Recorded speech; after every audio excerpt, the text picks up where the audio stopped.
Olá, tudo bem? E esse vídeo de hoje será em comemoração a esse tempo de festas juninas. Escolhi uma autora nordestina que bem nos representa, Raquel de Queiroz, com o livro O 15.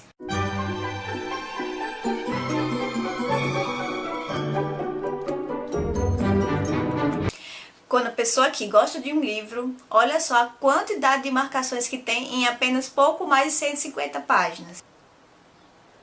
O livro 15 foi lançado pela escritora Raquel de Queiroz no ano de 1930, e a edição que eu tenho aqui comigo é da editora José Olímpio.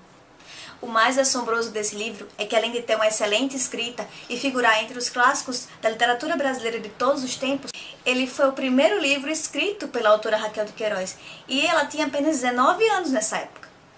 Ela sabiamente se utilizou de informações que lhe eram próximas. Ela falou sobre a seca de 1915 no seu estado natal, o Ceará, e também na cidade em que ela morava, Quixadá, além de outras duas cidades que estão presentes na trama, como é o caso de Logradouro e Fortaleza. Na época que o livro foi lançado, causou um enorme alvoroço, e muita gente não acreditava que ela tinha escrito o livro, não só pela idade, pelo fato de ser muito jovem, mas também pelo fato de ser mulher. Naquela época não era comum existirem mulheres romancistas. Elas se atinham no máximo à escrita dos sonetos. Tanto que logo na capa do livro existe uma frase dita pelo Graciliano Ramos, que é a seguinte: "Não há ninguém com esse nome. É pilheria. Uma garota assim fazer romance? Deve ser pseudônimo de algum sujeito barbado."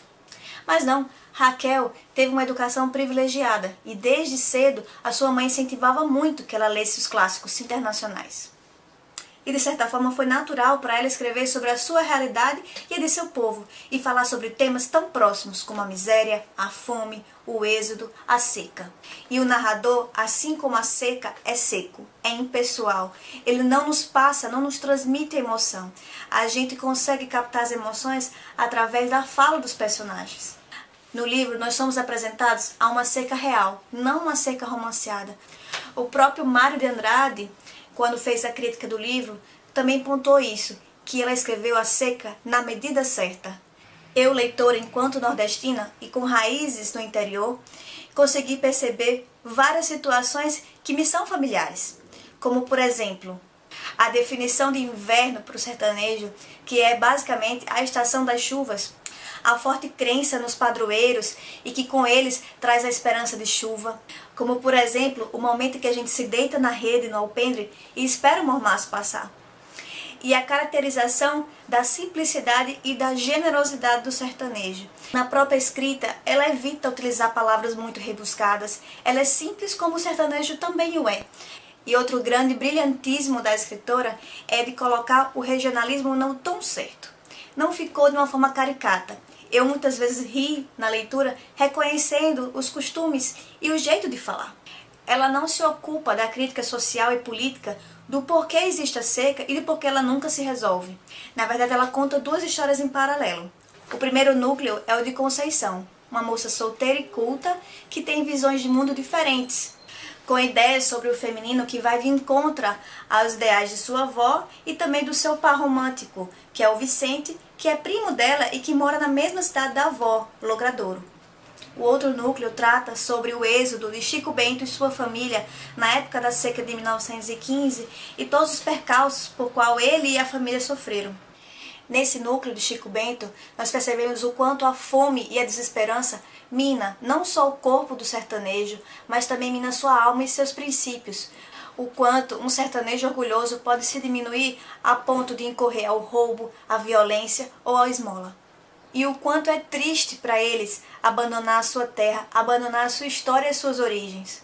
E aqui nesse trecho, Vicente exemplifica bem o que é a angústia e o sofrimento de ter que decidir entre ficar na sua terra e morrer de fome e emigrar e ainda assim correr o risco de morrer. Separava-os a agressiva miséria de um ano de seca. Teve um súbito desejo de emigrar, de fugir, de viver uma terra melhor, onde a vida fosse mais fácil e os desejos não custassem sangue.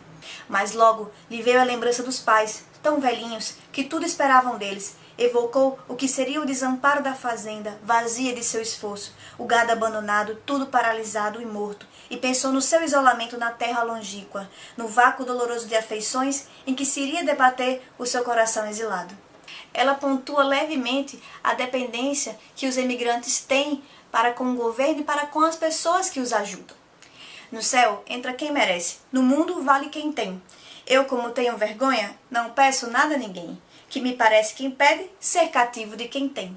Em Fortaleza, nessa época, existiam chamados campos de concentração, que abrigavam os refugiados e que davam migalhas para que todos eles não morressem de fome. Em resumo, é uma história genial, não só para quem é nordestino e quem vivencia seca, mas também para todo brasileiro que quer saber como foi construída a sua história. E se você gostou do vídeo, por favor, deixe seu joinha, se inscreve no canal e compartilha com os amigos. Obrigada!